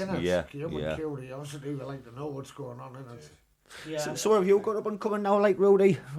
Now you got any gigs on or out? I'm still doing, like I say, I'm still doing the cruises. I'm basically, like, again, cover comedy work and the gigs. Just come back yesterday. At the end of the day, and I know you're talking about social media and things like that, and I get stuff coming through and comedians and that, and you watch it. And yeah, it's funny, but with comedy, man, you need to be in the room. You do, yeah. You need to go, if you're going to see comedy or watch comedy, go to the venue and watch a comedy live, because that's the place to watch comedy. You know, I mean, like I say, I'm doing the cruises, but the thing is, I'm on the cruises now and I'm back and forwards all the time, so all the lads in the pub are now going, you bring some fags back. Honestly, I'm like Tableau Escobar. I like it. I can't bring them back for everybody, man, you know what I mean? But no, so that the cruises, the sport and dinners, I've got a couple this weekend. Yeah. I'm doing, you know, and like I say, I love them because they do shop. Yeah. You just come back from Tenerife, haven't you? I've just come back from Tenerife, yeah. On the cruises. On a cruise, did that. Phone them, you like it. Great audiences. I thought that's a foreign ringtone. So you doing, Pally went, I'm just on a cruise ship, and where we're off Mallorca. Yeah. At Tenerife, And I said, hey, fucking good on you. I rang him before. He went, hello, son. He said, I'm in the Caribbean. I went, bye. I'm having a 500 quid phone bill, you know what I mean? Getting the boat, mate, load of travelling. Yeah, good. So I've got to say this. I mentioned it to Dan earlier on. I was at a Christmas fair with my girlfriend the other day over the headland. You know, just little stalls, things walking around, things like that, little bits and bobs. And there was a lady giving out brochures. Anyway, I just took one as you do. Have you got the brochure there in your pocket? Oh, yeah. You guys are you? So just was this is what you've got up and coming in, Dan. Yeah. So I'll get this brochure. I'll give you a little glimpse. You'll have to tell us how you're getting into this. We've got the Panto coming up. Yeah, it was just funny. I thought this is mad. We've got him on the podcast, and she gave us a brochure. Yeah. There it is. There. Yeah. Lovely. Yeah. Hartlepool Town Hall. Jack and the Beanstalk. Town Hall. Can you get it closer? There he is. That's what I did on my one and only pantomime. Is that the one you did? That was the one I did. Wow. So what? Tell us about this pantomime then, Dan. So it's Jack and the Beanstalk. I'm playing Silly Billy, which is weird Never in the because world. we were sat.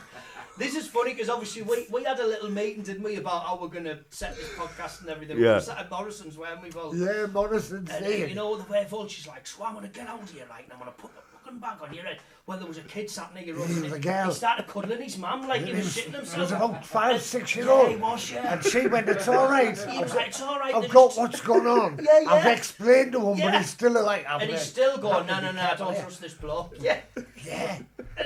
And I was just like, how funny will it be if the kid comes to the panto and goes, that's Silly Billy, he was talking about putting a bag on someone's head and nudging the teacher's going to be going, I'm sorry, but he shouldn't be on that stage, you know what I mean?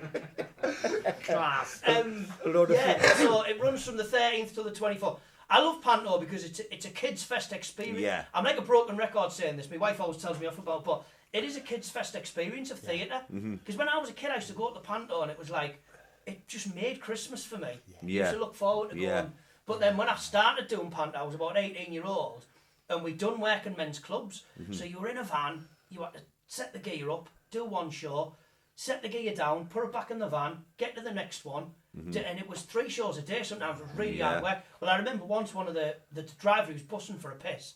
I said, mate, we can't pull over. I said, you know, you're going to have to just piss in this bottle. I said, because we need to get to the next gig. We're on a tight schedule. Yeah. So I've given the bottle, and you can just see the relief in his face. And I'm obviously looking away, and he's put it in, and he's, like that when he's driving.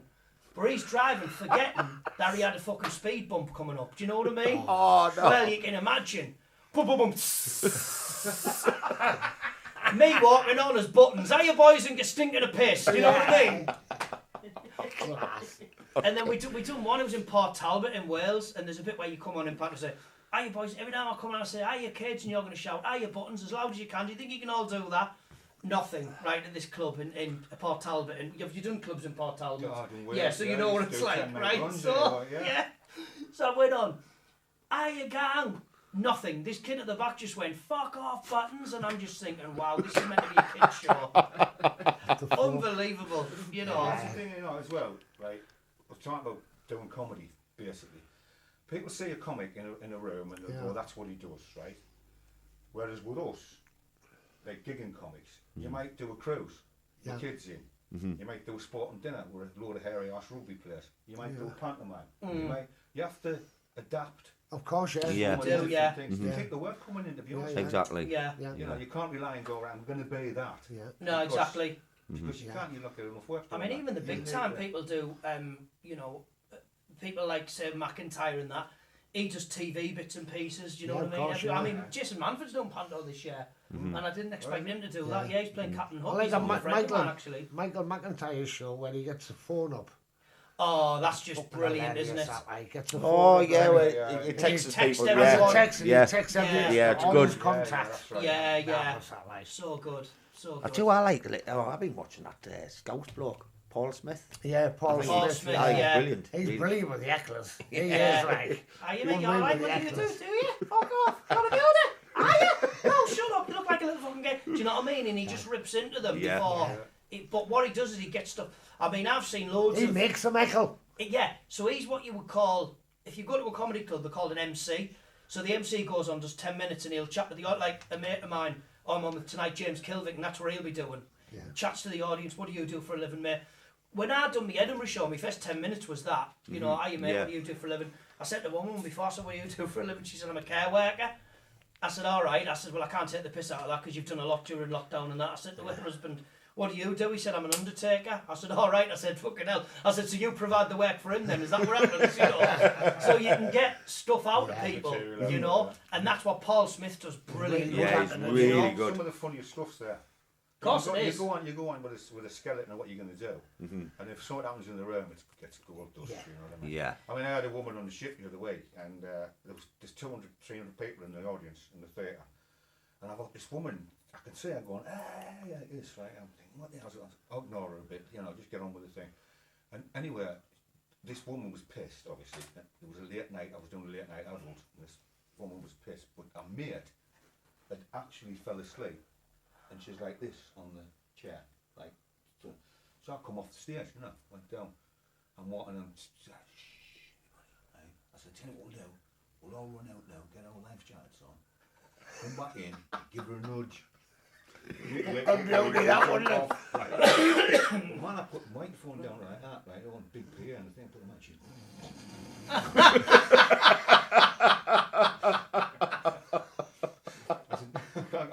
Put a mirror under her, make sure she's not gone. You know what I mean? Yeah.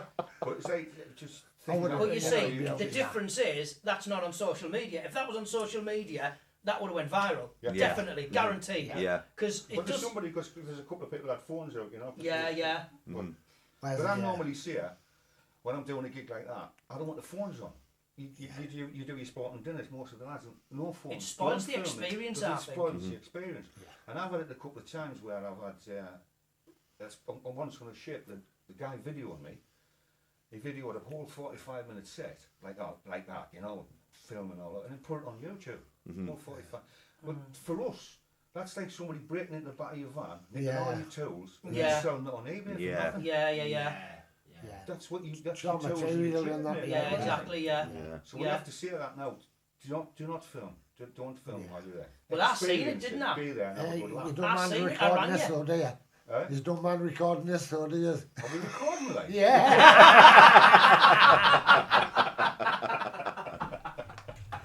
It's your mate who's going to be pissed off more than anyone, thinking he was talking to Gaza. I've just been thinking about it there as well, you know. It'd be funny, you know. Whether that was a good idea, you know.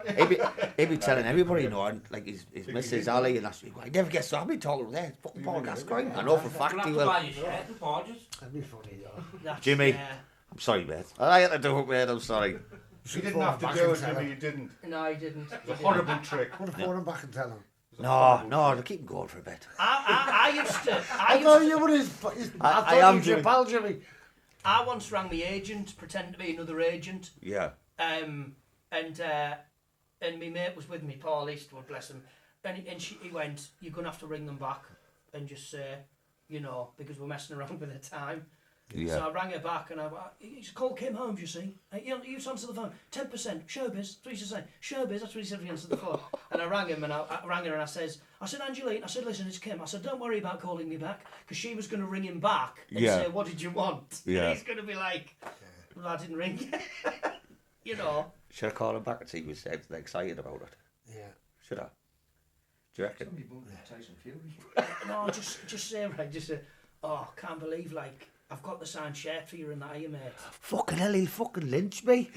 Is he an hardcase? No, he's a nice bloke. He's sound. Nice bloke. He is, but like you say, everyone on Hartlepool who knows Jimmy Gillies knows what he's like about football. Oh, right. He's fanatical about football. He is. When there's an England game on, it flags all over. Yeah. He's no, really... don't ring him back, because it could be borderline bullying then. Don't ring him back now. Yeah, no. We need to be out of here by the time he turns up. Yeah. Yeah, exactly. I know. Watch that buff. I'm in Middlesbrough tonight, and by the sounds of it, I'll be fucking staying there. There'll be a message at the bottom of this podcast of you saying unsubscribed. Yeah. Well, listen, lads, we got much more. What? No, not really. I enjoyed what we've done there. Yeah, but listen, it was good crack. Honestly, it's been an absolute pleasure, mate. You two are the funniest guys I've ever met. Absolutely brilliant. You haven't met many people then, to be fair. But it's been brilliant, man. I really enjoyed it. Fantastic, guys. I really enjoyed it. Yeah, it's been good fun. It's been a pleasure. An absolute pleasure. A laugh earlier on with the movie.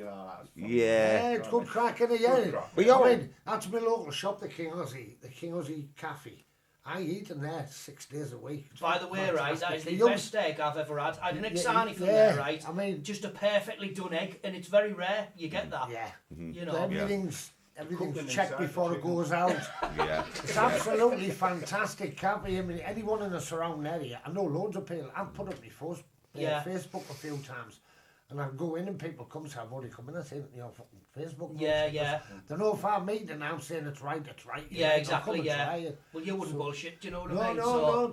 You know, if I go in somewhere and the food's nice, I put on it's nice, I take a photograph and I put it on. Yeah. Then let people know, go there because the food's sweet. Yeah, exactly. The King Aussie Cafe for me, Definitely. Yeah, it really is. Bang on. It's on my doorstep and all. Yeah. It's like a short I need to walk. go back there now because my tummy's rumbling now. Yeah. Is it? Yeah. You can go back if you want, mate. Could you eat? I could eat, yeah. Yeah, let's get a bite to eat. Well, listen, guys, we're going to close this podcast because it's been an absolutely brilliant day. So, you know what I mean? Thank you for coming along. Cheers, mate. Absolute pleasure.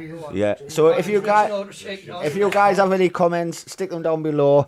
I tell you what, fancy doing a Conor McGregor to tell them to subscribe to our channel. What you need to do is subscribe to this channel. It's the best podcast you will ever go on to. Fuck Joe Rogan and fuck all those other people that are online, yeah? And get on the David Robson podcast, the best podcast, and I will be sponsoring this bastard with my proper 12 whiskey, yeah? Yes, brilliant, yes. Oh, Rudi, go Rudi. Oh, but listen, honestly, guys, we can't thank you enough for coming along. I really enjoyed it. We all have, guys. you know, so. Pleasure, absolute pleasure. Love I'll leave the link for your book in the description below. Yeah. And some details about the upcoming pantomime and that, so they can all follow it. You need to get along there, because it'll be a great time, especially over the Christmas holidays. And it'll be more family friendly than what I've discussed today. Just in case. But listen, once again, thank you from all of us at the David Robson podcast, and thank you to the guest, Rudi, and thanks, guys. Thank you very much. Pleasure. Yeah. And you guys. Yeah, take care. Thanks for tuning in. Don't forget, subscribe, or you'll have fucking Conor McGregor knocking on your door. That man fucking vulture. Do us a favour, subscribe, guys, from YouTube. Thank you. Take care. Cheers. Bye.